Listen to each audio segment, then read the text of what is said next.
Good morning student. Class 6 की science की book में हमारे चैप्टर 15 एयर अराउंड अस, हमारे चारों ओर की वायु, ये हम पढ़ रहे थे। तो मैंने आपको यहाँ तक ये पढ़ा दिया था ये चैप्टर। तो अब इसके बाद हमारा नेक्स्ट पॉइंट है इसमें, what is air made up of. हवा किस चीज़ की बनी हुई है या क्या क्या हवा में किस किस चीज़ का मिश्रण है। तो until the 18th century people thought air was just one substance. 18वीं शताब्दी तक लोग यह मानते थे कि जो वायु है वो एक केवल पदार्थ है। Experiment have proved that it is really not so. प्रयोगों द्वारा यह सिद्ध हुआ कि यह केवल एक पदार्थ नहीं है। Air is a mixture of many gases. Air बहुत सी गैसों का जो है मिश्रण है। What kind of a mixture is it, यह किस प्रकार का मिश्रण है। Let us find about some of our major components of this mixture one by one. तो आइए इसमें उपस्थित जो संगठक हैं इस मिश्रण में, उनको एक एक करके जानें। ठीक है, तो सबसे पहले आता है water vapour. We have learn earlier that air contains water vapour. हमने यह पढ़ा है कि जो एयर है, जो वायु है, उसमें जलवाष्प मिली हुई रहती है। We also saw that when air comes in contact with a cool surface. हमने यह भी देखा कि जब जो है हवा किसी ठंडी सतह के संपर्क में आती है, it condenses and drop of water appear on the cooled surfaces. तो यह संघनित होकर के जल की छोटी छोटी बूंदों के रूप में ठंडी सतहों पर दिखाई देती है। The presence of water vapour in air is important for the water cycle in nature.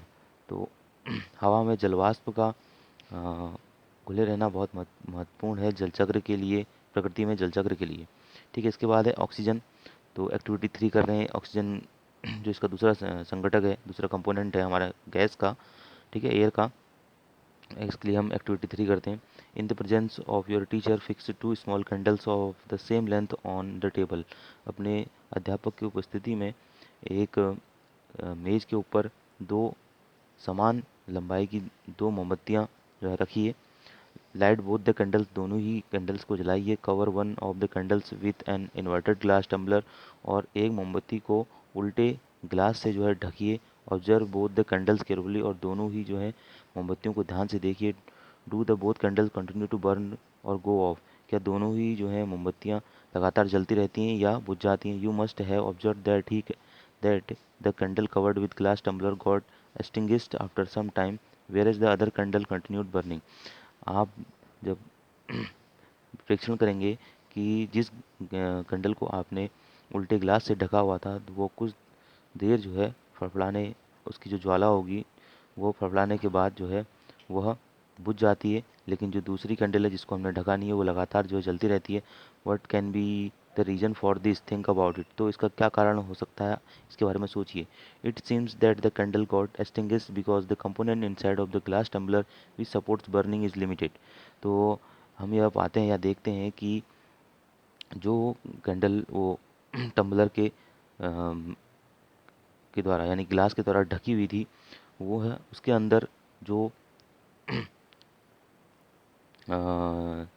जलने में सहायक जो चीज़ थी वह बहुत सीमित रह गई थी। Most of the component used by the burning candles, और जो अधिकांशतः जो संगठक था जो जलने में सहायता कर रहा था, वह लगातार जो जलती हुई कैंडल थी यानी मोमबत्ती थी उसके उसने यूज़ कर लिया था, उपयोग कर लिया था। However the other candle is getting continued supply of air. लेकिन जो दूसरी कैंडल थी उसमें लगातार जो है वायु की जो है मात्रा या सप्लाई लगातार होती रह रही थी। This component of air which supports burning is known as oxygen. तो वह संगठक जो वायु में घुला होता है, जो जलने में सहायता करता है, वह ऑक्सीजन गैस है, यानी कि जो ऑक्सीजन गैस जो प्राणवायु है हमारे लिए भी। ठीक है, अब अगला है nitrogen. In activity 3 did you observe that air is still present in the glass bottle even after the candle blew out. तो क्रियाकलाप 3 में हमने यह देखा कि जो ग्लास बॉटल थी उसके अंदर जो है वायु जो है उपस्थित थी जब कैंडल जो है जल रही थी।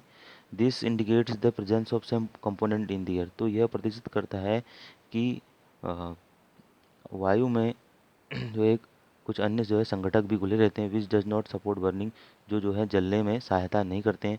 The major part of air does not the major part of air is nitrogen which does not support burning candle, यानी कि द जो मुख्य भाग है वायु का जो है जलने में सहायता नहीं करता है, वह नाइट्रोजन गैस है।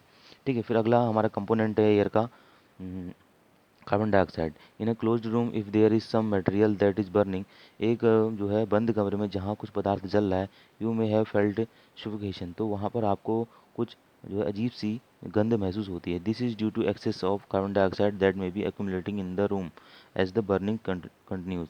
तो यह इसका कारण जो है उस रूम में कार्बन डाइऑक्साइड गैस के अत्यधिक हो जाने के कारण और जो पदार्थ जल रहा है उसके कारण हमको ये गंध आती है। Carbon dioxide makes up A small component of the air around us. Carbon dioxide जो है बहुत कम मात्रा में जो है हमारे वायु में चारों ओर उपस्थित रहता है। Plants and animals consume oxygen for respiration and produce carbon dioxide. पौधे और जंतु दोनों ही जो है ऑक्सीजन गैस जो है श्वसन के दौरान यूज़ करते हैं, श्वसन क्रिया में, सांस लेने की क्रिया में, और जो है कार्बन डाइऑक्साइड उत्पन्न करते हैं। प्लांट एंड एनिमल्स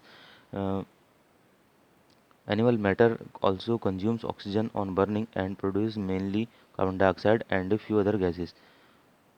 तो पौधे और जंतुओं के जो पदार्थ होते हैं वो जो है ऑक्सीजन को जो है कंज्यूम, यानी कि ऑक्सीजन का यूज़ करते हैं जलने के लिए, और जो है कार्बन डाइऑक्साइड जो है गैस पैदा करते हैं। उसके साथ साथ कुछ अन्य गैसें भी पैदा होती हैं। It is advisable not to burn dry leaves and discarded remains of the crop. तो यह हमेशा सलाह दी जाती है कि कभी भी सूखी पत्तियों को और फसलों के उत्पाद बचे हुए जो शेष भाग हैं उनको जलाना नहीं चाहिए। विच पोल्यूट अवर सराउंडिंग्स, जो हमारे पर्यावरण को प्रदूषित करते हैं। फिर अगला जो पार्ट है एयर का वो है dust and smoke. The burning of fuel also produces smoke. तो ईंधन के जलने के पश्चात जो है धुआं और वो बनता है। Smoke contains a few gases and fine dust particle and is often harmful. तो जो धुआं है धूम्र जिसको हम कहते हैं, उसमें कुछ गैसें हैं और छोटे छोटे महीन कण उपस्थित होते हैं जो हानिकारक होते हैं। That is why you see long chimneys in factories. तो आपने देखा होगा कि जो फैक्ट्रीज होती हैं उनके ऊपर लंबी लंबी चिमनीज लगी होती हैं।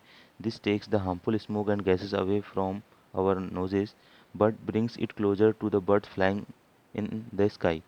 जो है जो ये चिमनीज होती हैं, ये जो हार्मफुल, जो मतलब हानिकारक धुआं और गैसें होती हैं, ये हमारी नाक तक नहीं पहुंच पाती, बट लेकिन जो है जो चिड़ियाएँ या जो पक्षी आकाश में उड़ रहे होते हैं तो उनके ये जो हैं काफ़ी करीब होती हैं। Dust particle are always present in there. धूल कण जो हैं हमेशा जो हैं वो वायु में उपस्थित रहते हैं। एक एक्टिविटी है इसमें, एक्टिविटी 4 को हम देखते हैं। Find A Sunny room in your school and home. आप एक जो है उजाला होता हुआ जिसमें प्रकाश पड़ रहा है खिड़की से या रोशनदान से, वो ऐसा एक कमरा जो है ढूंढिए अपने स्कूल या घर में। Close all the doors and windows with curtains pulled down to make the. और उस कमरे के सारे दरवाजे और खिड़कियों के जो है पर्दे वो पूरी तरह से जो है बंद कर दीजिए, ढक दीजिए। ठीक है, और उसको एक अंधेरा कमरा बना लीजिए। नाउ ओपन द डोर और ए विंडो फेसिंग द सन और just a little in a such way that it allows sunlight to enter the room only through a slit। तो आप उस तरफ का दरवाज़ा या खिड़की खोलिए जहाँ से जो है धूप की लाइट फोकस हो रही है उस कमरे में। तो वहाँ पर जो है उस कमरे में एक छोटा सा जो है छेद जो है आप देखिए कि जहाँ पर जो है छोटा सा छेद जो है उस कमरे के अंदर आ रहा हो, जहाँ से जो है look carefully at the incoming beam of sunlight. तो वहाँ से जो है जो प्रकाश की जो किरण है उस कमरे के अंदर आ रही है उसको ध्यान से देखिए। Do you see some tiny shining particle moving in beam of sunlight. आपको जो है कुछ छोटे छोटे चमकते हुए कण गति करते हुए और चमकते हुए कण आपको उस प्रकाश की किरण में दिखाई देंगे। व्हाट आर दीज पार्टिकल, ये कौन से कण हैं। During winters you might have observe similar beam of sunlight filter through the trees in which dust particle appear to dance merrily around. सर्दियों में शायद आपने देखा होगा कि जो जब सूर्य की किरणें पेड़ों के पत्तियों के बीच से नीचे गिरती हैं तो वहाँ पे छोटे छोटे धूल के कण जो हैं वो गति करते हुए दिखाई देते हैं। This shows that air also contain dust particles, तो यह प्रदर्शित करता है कि वायु में कुछ धूल कण उपस्थित होते हैं। The presence of dust particle in air varies from time to time. तो धूल में उपस्थित जो छोटे छोटे कण हैं वो वायु में जो है लगातार बदलते रहते हैं, और समय समय पर या जगह जगह पर जो है वो बदलते रहते हैं। We inhale air when we breathe through our nostrils, हम जो है वायु अपने नासाद्वार जो नाक के पास उपस्थित होती है वहाँ से अंदर लेते हैं। Fine hair and mucus are present inside the nose to prevent dust particle from getting into the respiratory system. तो हमारे नाक में उपस्थित जो छोटे छोटे बाल और जो म्यूकस होता है, जो हल्के से उभरा हुआ भाग होता है, वो जो है इन छोटे छोटे महीन पार्टिकल्स को जो है, यानी कि छोटे छोटे कणों को अ, हमारे श्वसन श्वसन तंत्र में नहीं जाने देता। Do you recall being scolded by your parents when you breathe through your mouth? If do not harmful dust particle may enter your body.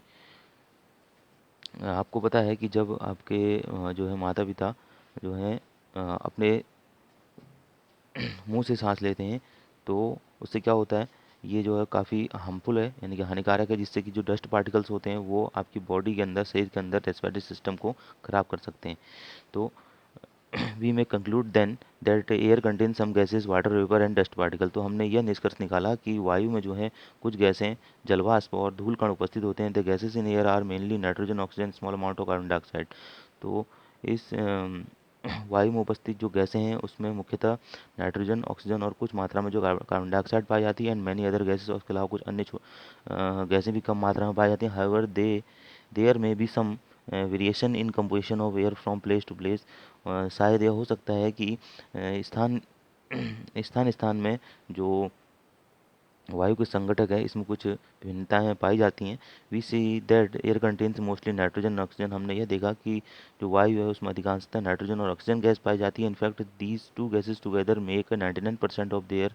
मुख्यतः ये दोनों गैसें मिलकर वायु का 99% जो है भाग बनाती हैं। The remaining 1% is constituted by carbon dioxide and few other gases and water vapour. और इसके अलावा जो 1% भाग है वह कार्बन डाइऑक्साइड और कुछ अन्य गैसों और जलवाष्प का होता है। ठीक है। इसके बाद हमारा जो ये अगला पॉइंट है, how does oxygen become available to animals and plant living in air, water and soil करके, इसको हम यहाँ से अपनी नेक्स्ट वीडियो में पढ़ेंगे। ठीक है।